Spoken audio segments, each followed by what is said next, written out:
स्थापन विधि से दिए गए समीकरण s minus T equals to 3 तथा s upon 3 plus T upon 2 equals to 6 इसे हल करेंगे। हल करने के मतलब कि s और t का मान यहाँ से निकालना। तो यहाँ देखिए दो समीकरण दिया हुआ है जो दो चर में एक घातीय समीकरण के रूप में दिया हुआ है। तो बनाने से पहले हम जैसा कि हम लोग कोई भी सवाल को हल करते हैं तो क्या लिखते हैं, सॉल्व।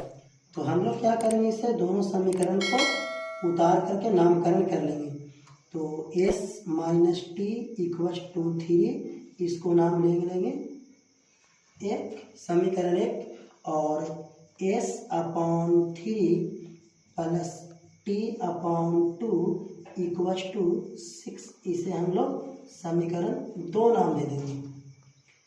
तो देखिए हल करने के मतलब क्या, प्रतिस्थापन विधि से जो हल करना है तो हम लोग प्रतिस्थापन का ही यूज करेंगे। ये नहीं कि हम लोग विलोपन से, विलोपन में क्या था कि कोई चर को हम लोग लुप्त कर देते थे, जैसे टी अपॉन 2 प्लस में है और टी ये माइनस में है, तो ये अगर इसके जैसा बना दें टी अपॉन 2, इसको भी अगर टी अपॉन 2 कर दें तो जोड़ने पर समीकरण क्या होगा, ये चर ये लुप्त हो जाएगा विलोपन विधि से। लेकिन हम लोग को यहाँ सवाल जो दिया हुआ है ये प्रतिस्थापन विधि से हल करना है। तो इस विधि से हम लोग हल करने के लिए क्या करेंगे, ऐसा नहीं है समीकरण को हल करने के लिए हम लोग के पास विलोपन विधि है, प्रतिस्थापन से भी हल कर सकते हैं, वज्र गुणन से भी हल कर सकते हैं। लेकिन यहाँ जो सवाल कह रहा है कि प्रतिस्थापन विधि से दिए गए समीकरण को हल करें, तब हम लोग प्रतिस्थापन विधि का ही यूज करेंगे। तो प्रतिस्थापन विधि में हम लोग कैसे बनाएंगे इस विधि से, तो इस विधि के लिए सिस्टम क्या है कि कोई एक समीकरण से चलेंगे। अगर एक समीकरण एक से चलेंगे तो इसमें किसी एक चर का मान निकाल लेंगे। अगर समीकरण 2 से चलेंगे तो इसमें किसी एक चर का मान दूसरे चर के रूप में निकाल लेंगे और फिर उसका मान समीकरण 2 में रखेंगे। और अगर एक से चलेंगे तो एक से किसी चर का मान निकाल लेंगे और फिर उस चर का मान प्रतिस्थापित कर देंगे, यानी कि दूसरे चर में रख देंगे।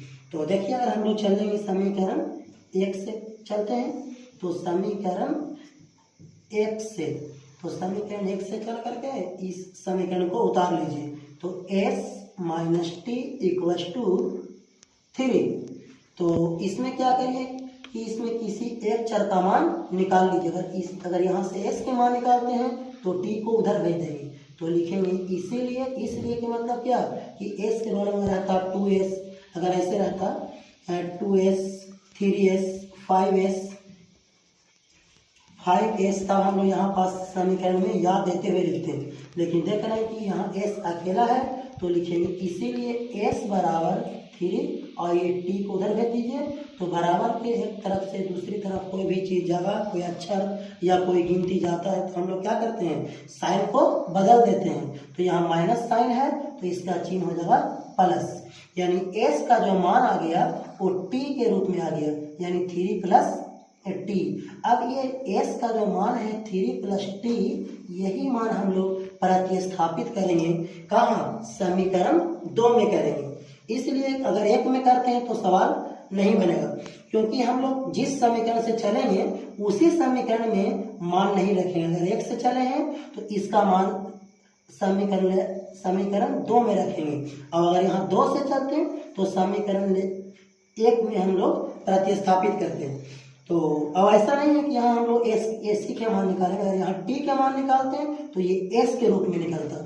तो देखिए अब इसे भी हम लोग यहाँ पास समीकरण 3 मान लेंगे।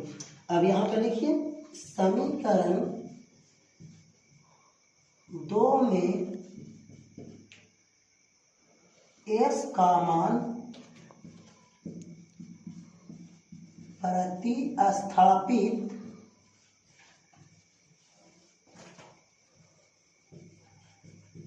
करने पर क्या लिखे हैं कि समीकरण 2 में s का मान प्रतिस्थापित करने पर, देखिए समीकरण जो 2 है इसको उतारिए यहाँ, s upon 3 plus t upon 2 equals to 6।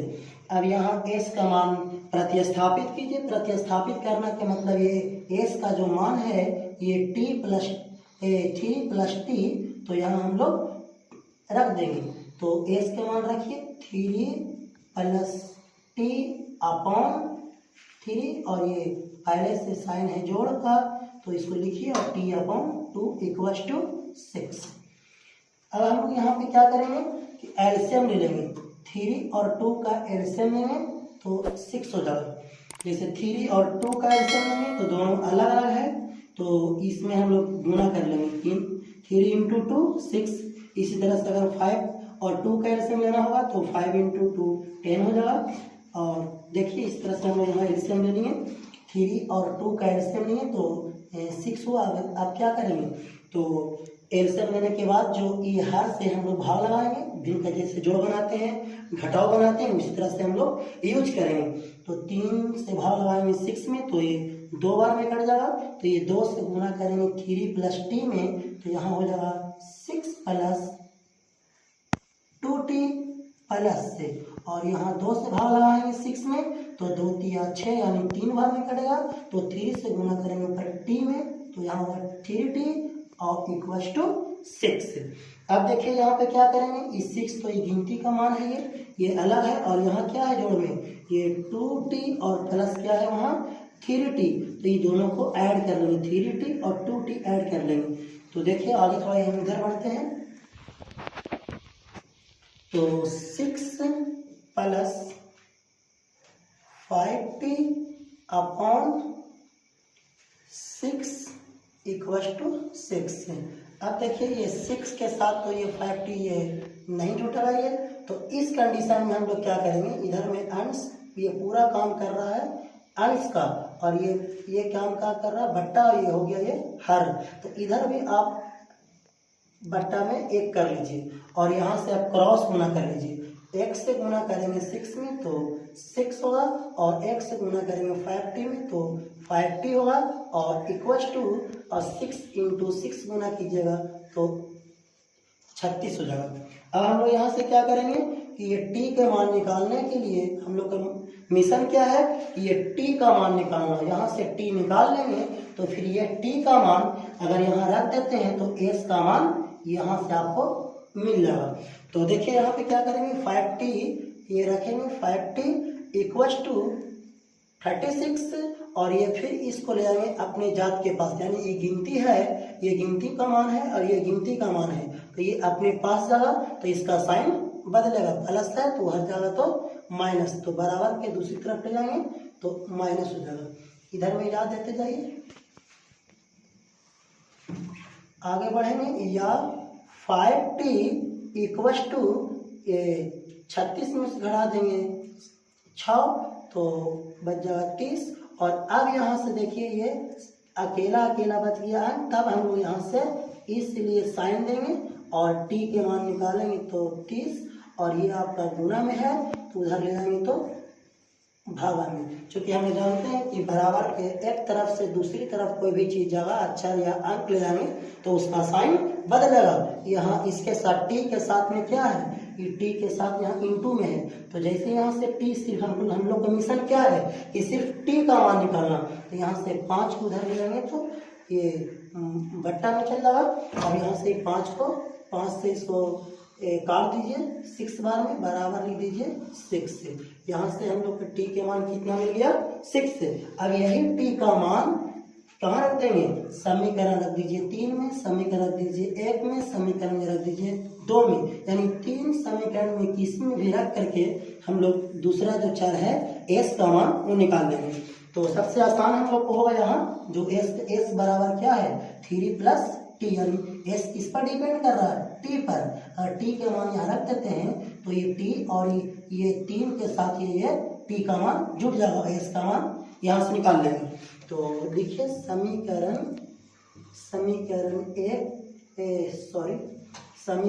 3 में समीकरण 3 में t का मान रखने पर उतारिए 3 को, s बराबर 3 प्लस टी, तो यहाँ से रखिए मान 3 प्लस से, और t के मान देखिए लाए हैं 6, तो ये जोड़ दीजिए 6 और 3 9, लास्ट में हम लोग लिख देंगे। अतः जो निकालना था हम लोग क्या कह रहा था कि प्रतिस्थापन विधि से दिए गए समीकरण s minus T equal to 3 और s upon 3 plus T upon 2 equal to 6, यानी इसका मान निकालना था s और t का मान, तो लिख देंगे s बराबर जो लाए यहाँ से 9 और तथा t बराबर 6 से। जैसे हम लोग को x जो s का मान हम लाए, t के मान लाए 6 और s के मान लाए 9, तो ऐसे छोड़ नहीं देना है, लास्ट में हम लोग को आंसर जो देना है वो अतः करके लिखेंगे कि अतः s बराबर 9 और t बराबर 6, और यहाँ लिख दीजिए आंसर। तो देखिए हम लोग का काम क्या था कि प्रतिस्थापन विधि से हल करने के लिए इस मेथड में हम लोग क्या किए कि इस मेथड में हम लोग को यही करना है कि किसी एक चर का एक समीकरण से चलेंगे और उस समीकरण से चलकर किसी चर का मान निकालेंगे। जैसे हम लोग यहाँ पास क्या निकाले हैं, समीकरण 1 से चले हैं और s से चल करके समीकरण 1 से चले हैं और 1 से चल करके इसमें एक चर का मान यानी s का मान ये t के रूप में निकाल लेंगे, और फिर जिससे चलेंगे उस समीकरण में मान नहीं रखना है हम लोग। अब इस ये s का मान जो मान प्रतिस्थापित करेंगे वो समीकरण 2 में रखेंगे, तो लिखें समीकरण 2 में s का मान प्रतिस्थापित करने पर, तो समीकरण 2 को यहाँ उतार लिए और s का मान यहाँ 3 प्लस टी यहाँ रख दिए। अब यहाँ से क्या मिल गया, तो यहाँ से t और ये गिनती यानी मतलब कि एक चर में हो गया, तो यहाँ से हम लोग एक चर का मान निकाल लेंगे और t का मान निकालने के बाद फिर ये t का मान कि समीकरण 1 के या समीकरण 2 या समीकरण 3 में रख देंगे, तो फिर s का मान निकल जाएगा। तो हम लोग यहाँ सबसे आसान जो हम लोग के पास था s बराबर 3 प्लस टी जो समीकरण 3 है, तो यहाँ रख करके समीकरण 3 में t का मान रख देंगे, तो हम लोग को s का मान फाइनली आ गया।